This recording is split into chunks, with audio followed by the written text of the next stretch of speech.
At exactly 1200 noon, October 22nd, 2025, sunlight blazed across the western Pacific. The sea was glassy, calm, stretching blue and endless, but inside the watch floors of U.S. Indo-Pacific Command, a quiet alarm tone began to pulse.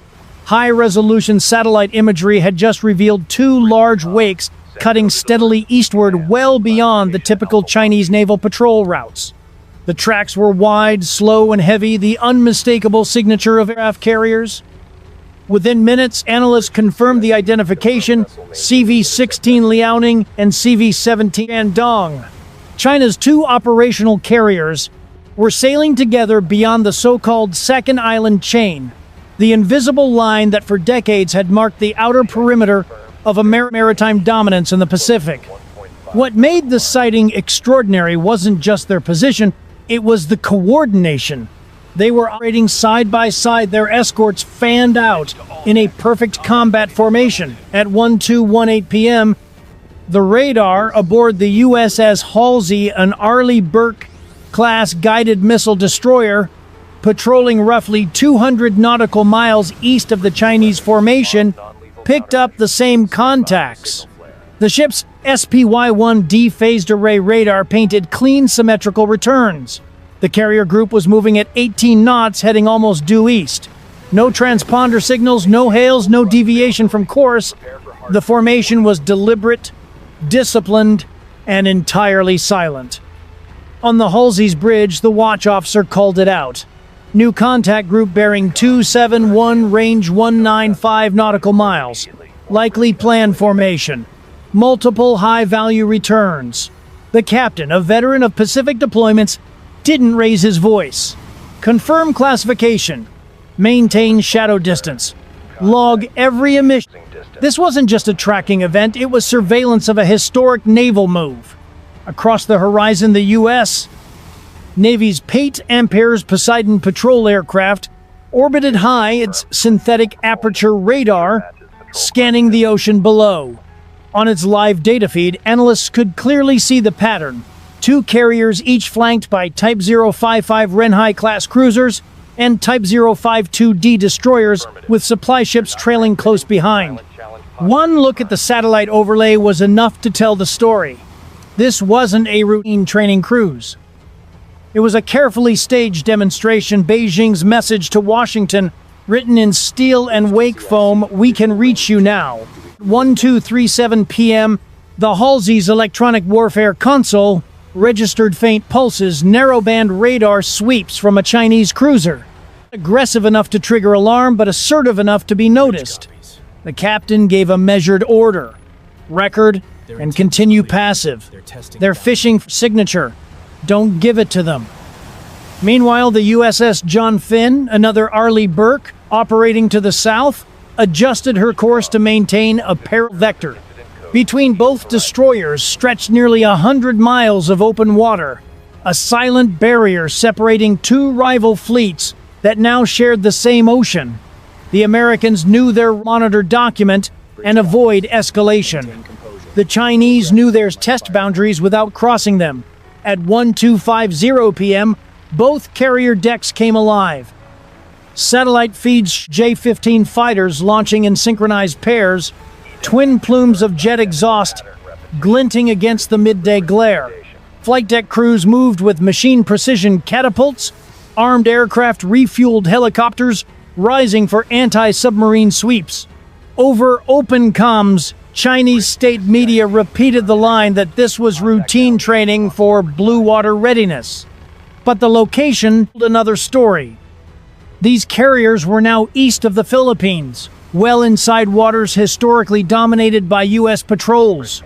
Inside the Halsey's Combat Information Center, the light was dim screens, glowing soft green and blue. Operators whispered coordinates while the SLQ-32 receiver captured every pulse from the Chinese radar array. Multiple frequency sweeps consistent with fire control search, one petty officer reported. The captain leaned closer to the display. "They're tracking us, not locking us. Keep it cool." Up top, sailors stood at the railings at the faint line of smoke on the far horizon. To the naked eye, it looked peaceful, distant ships cutting through a shining sea. but everyone on board knew the tension that lurked beneath. One wrong interpretation, one radio misstep, and a geopolitical chess match could spiral into chaos. At exactly 1258 p.m., a new alert came through from the National Reconnaissance Office. A third larger radar return had just left port in Fujian province. The signature matched a vessel no one had yet seen. At CCV-18, Fujian, China's newest and most advanced carrier, equipped with electromagnetic catapults. It was beginning sea trials. The timing was no coincidence. While the Liaoning and Shandong pushed east, the Fujian moved out to join them, turning a two-carrier show into a three-carrier signal. By 1:00 p.m., the picture was complete. Two carrier strike groups operating beyond the second island chain, a third preparing to sail, and the United States watching every movement with the quiet awareness that the strategic map of the Pacific had just changed. There were no shots, no standoffs, no shouted warnings, just the steady hum of radars, the pulse of engines, and the knowledge that an invisible line had been crossed. The Pacific, once America's uncontested domain, now felt smaller, more crowded, and infinitely more dangerous. And as the Halsey's captain stared at the radar scope glowing in the midday light, he said the words no one wanted to admit aloud. They're not practicing defense anymore. By 1:05 p.m., the calm surface of the Western Pacific had become a silent chessboard. From orbit, satellites traced two perfect crescents of wake, the Liaoning and Shandong advancing eastward in precise formation. Around them moved nearly a dozen escorts, Type 055 Ren high-class cruisers, Type 052D destroyers, and a cluster of fast replenishment ships keeping pace. Each vessel radiated just enough electromagnetic energy to announce its presence, but not enough to betray intent. To trained American eyes, that restraint was deliberate. Aboard the USS Halsey, the Combat Information Center, CIC, hummed with low rhythmic tension. Radar screens flickered with green arcs. Multiple aircraft aloft, Vector 105, Angels 12, the sensor operator reported. Looks like another cap rotation. The captain's voice was calm. Mark it. Maintain passive tracking. His tone carried the unspoken order heard on every U.S. destroyer. Observe everything. Provoke nothing. Overhead, the Pate Ampere's Poseidon reconnaissance aircraft made a long, lazy orbit at 3,200 feet, its sensors sweeping hundreds of miles of ocean. The feed relayed to the Halsey showed fighter patterns forming above both carriers, J-15 seconds, climbing in mirrored formations, cycling every 30 minutes, maintaining overlapping patrol zones. Onboard analysts noted the precision. This wasn't showmanship. It was a rehearsal for power projection. At 1:48 p.m., the first spark of friction appeared. A Type 055 cruiser hull number 102 broke formation, sliding toward the Halsey's bearing. It wasn't aggressive, not yet, but its course was direct. In CIC, a junior officer called out, "New heading intersecting track. CPA 3.4 nautical miles decreasing." The captain's jaw tightened. Flash warning lights only. No radio. Minutes later, the Halsey's signal lamp blinked across the waves. International waters. Maintain safe distance. Through binoculars, sailors on deck could just make out the response. None. The Chinese cruiser kept her bows steady, closing the gap. Inside the CIC radar, returns began to merge. The distance was down to 2 miles, a heartbeat at sea. "She's turning across our path," someone whispered. The captain didn't move. "Hold course. Let them blink first." Then at 1:53 p.m., the Type 055 abruptly slowed, cutting her speed by half. The intercept vector collapsed. The Chinese ship held position abeam, matching the Halsey's pace at a respectful distance. The maneuver was textbook deterrence, a warning shot without a shot fired. The message was clear: we see you. We're not afraid to close the gap. By 1:00 p.m., The engagement expanded vertically. A pair of J-15 fighters dropped from altitude, slicing low across the horizon. Their vapor trails shimmered like silver blades in the midday glare. They weren't armed for attack, but they were close enough that the Halsey's optical sensors could make out the plan insignia on their tail fins. "They're running radar on us," the electronic warfare officer said. "No lock yet, but they're painting the deck." The captain exhaled through his nose. "Log it and record the waveform." Every radar emission, every frequency sweep was intelligence gold. The Halsey's SLQ 32-volt 6 suite captured the fighter's radar signatures in real-time information that would be dissected later at Pearl Harbor and fed into threat libraries for years. Meanwhile, the USS John Finn, operating to the south, reported parallel interference. Chinese destroyers conducting overlapping turns came the update. Formation looks coordinated. They're practicing flanking maneuvers. The U.S. response was silent. Synchronization: John Finn shifted 12 degrees starboard, mirroring the movement while maintaining legal distance. At 1:12 p.m., the most dangerous moment of the encounter arrived. The Halsey's radar pinged a sudden surge, a high-power radar beam emanating from one of the Type 052D destroyers inside the Chinese formation. It wasn't a missile lock, but it was close enough to trigger the ship's electronic support measures ESM alert. A shrill tone echoed through the CIC. For 3 long seconds, the crew waited. Then just as quickly, the beam faded. A test, nothing more. "Stand down," the captain ordered quietly. That was deliberate. They're measuring reaction time. The radio silence between fleets was absolute. No hails, no warnings, only the low rumble of engines and the steady pulse of radar. Outwardly, the ocean was calm. Beneath the surface, submarines prowled. The Halsey's sonar operators picked up distant propeller screws, likely Type 093 attack subs running deep, maintaining an acoustic fence around the Chinese carriers. American sonar arrays recorded everything, their data streaming to classified archives in real time.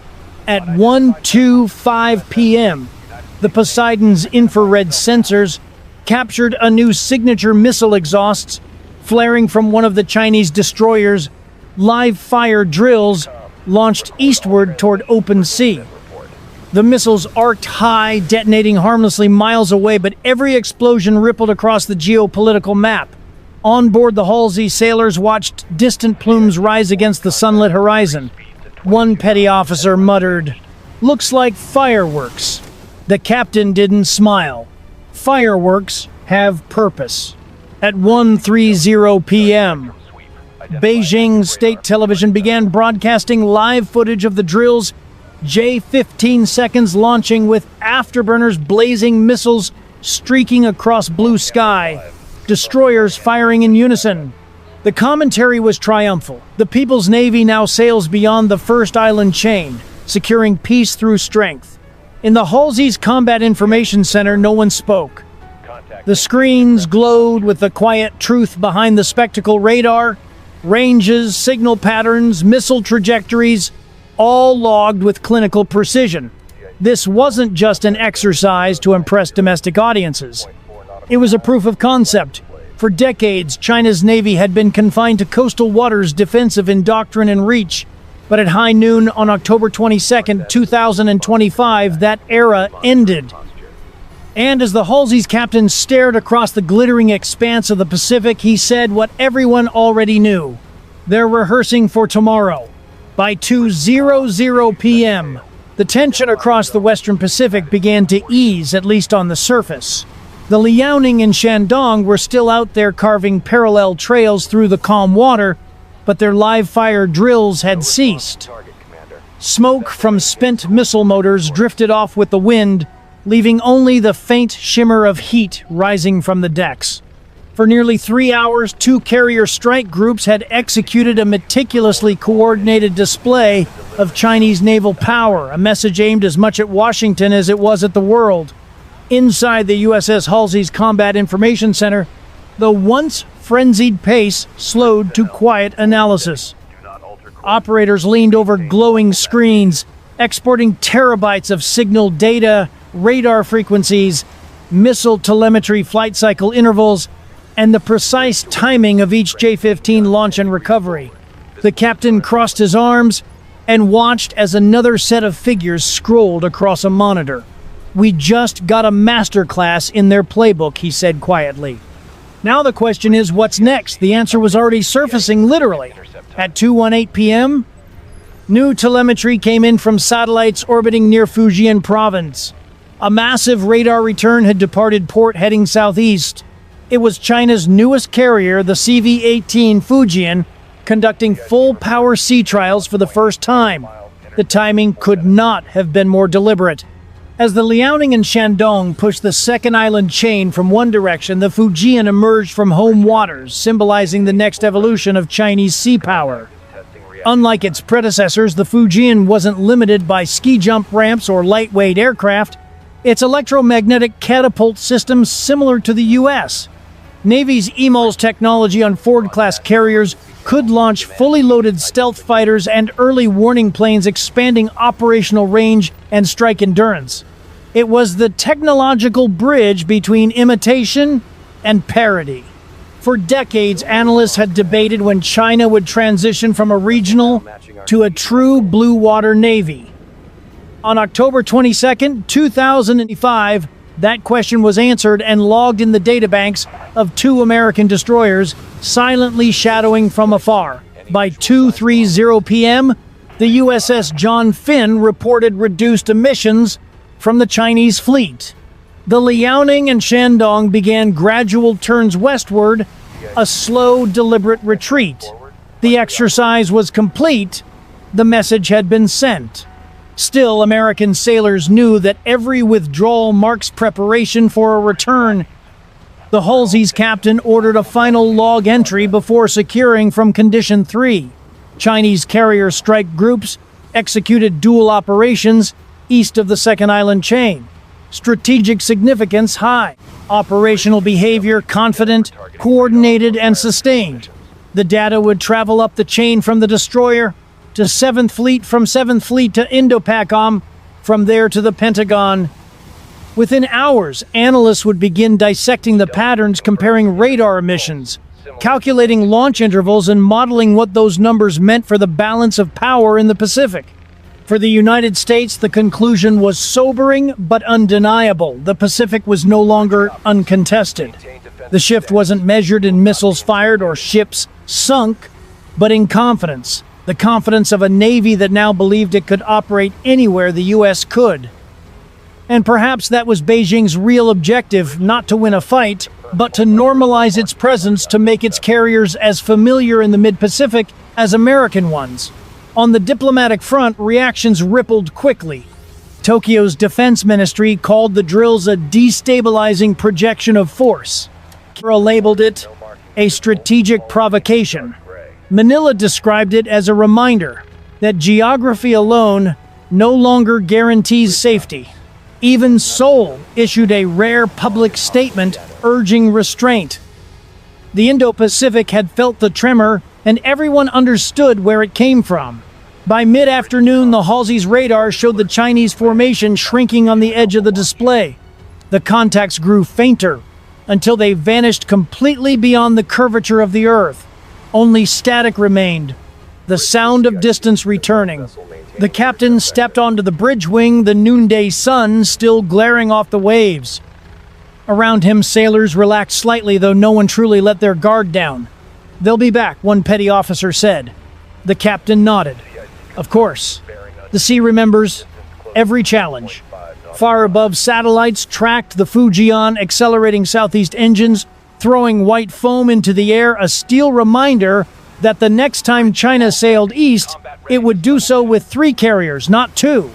For 70 years, the United States Navy had defined the tempo of the Pacific. Its presence was law, its reach unquestioned. But as the Halsey's sensors went quiet and the horizon returned to blue, one truth settled over the crew: weight deterrence is no longer about distance. It's about resolve. The Pacific Ocean had just grown smaller, tighter, and infinitely more crowded. So, what do you think? Is Beijing simply showing the flag or rehearsing for something far larger? Let us know in the comments below.